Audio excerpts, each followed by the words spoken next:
The rain started without warning. Not the summer, fast, that smells of dust and asphalt. And heavy, cold, monotonous, one that changes the city. Drops hit the windows, ran down the glass, distorting the familiar contours of the houses. The lanterns outside the window trembled as if they were cold. I was walking home. The phone died an hour ago. The headphones got wet. The jacket didn't help.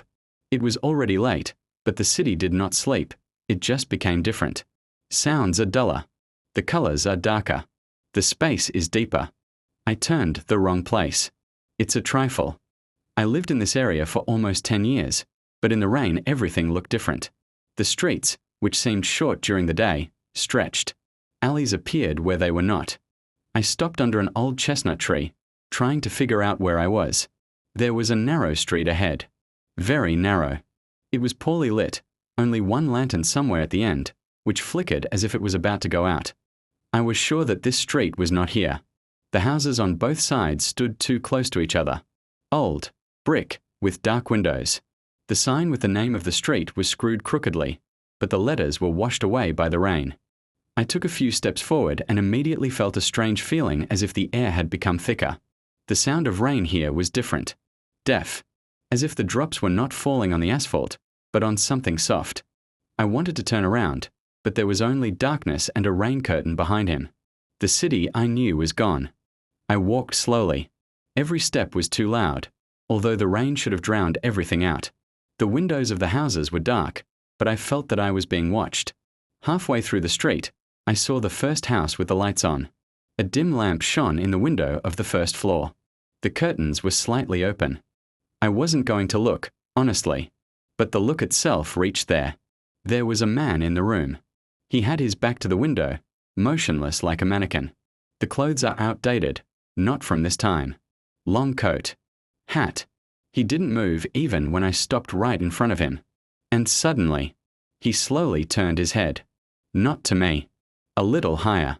As if I was looking through the glass. As if he wasn't looking at me, but at what was behind. I turned around abruptly. There is no one behind.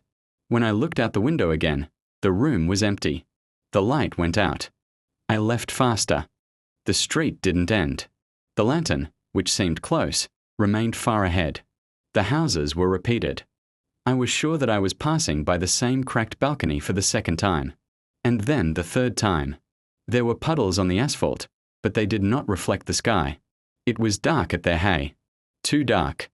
I didn't see any lanterns or houses in them, only the depth. I stopped to catch my breath, and then I heard footsteps. Behind. Slow. Careful. Someone walked as if he didn't want me to hear him, but he wanted me to know he was here. Hey. My voice sounded weak. The footsteps stopped. I didn't turn around. Are you lost? I asked, not knowing why.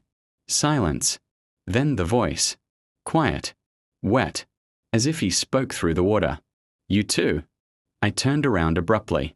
The street was empty. But the steps. Now they were in front of them. I ran. The rain flooded my eyes. My legs slipped, but I ran. The lantern was approaching, and I felt a strange hope, as if there, under this light, everything would end. When I reached, I saw a crossroads. 3 streets. All are equally narrow. Everyone is equally dark. Name signs are raised by the rain. There was a girl under the lantern. She was wet from head to toe, but she didn't tremble. I looked at the ground. Her hair was stingy to her face. Do you see her? She asked softly, without raising her head. Who? I whispered. She looked up. Her eyes were red, but not from crying. It's like the vessels have burst. The street, she said. It only appears in the rain. You see her too. So, you're here for a long time. I want to go home. The girl smiled bitterly. Everyone wants to. She told me that the rain never stopped here. That the street is not a place, but a state. That everyone who gets here brought with him something from which he escaped. She finds people like us, said the girl. When you're the least ready. When wet. When tired. When lost. And the exit? She looked at me for a long time. There is one. But not everyone can use it. Which one? You have to stay. Forever. Then she will let the others go. I realized that somewhere in the dark we were being watched. The houses seemed to have become closer. The street was listening. "Who's left?" I asked. The girl didn't answer. She just pointed to the houses. And then I understood. The light in the windows. Silhouettes. Immovable. Those who once walked in the rain and turned the wrong way. The rain intensified. The streets began to merge it. The intersection is gone. I was on the same street again, but now she was breathing. The asphalt barely rose and fell. The houses were bent.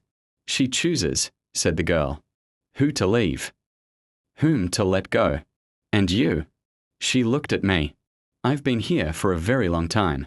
And at the same moment I realized, she does not cast shadows. I retreated. "You're not real." She smiled, too widely. "And you?" I ran again. But now the steps were everywhere. Faces looked from the windows. Some I recognized, neighbors, passers-by, people I saw in life. Everyone is wet. Everyone is silent. The lanterns were extinguished one by one. And suddenly, silence. The rain has stopped. The street disappeared as suddenly as it appeared. I was standing in the middle of a familiar avenue. Dry. Illuminated. Cars drove, people went. No one paid attention to me. My phone was in my pocket. It turned on. There was a message. "It's expected to rain heavily tonight." I looked at my hands. They were dry, but I saw a dark spot on the sole of the shoes, and it slowly spread out.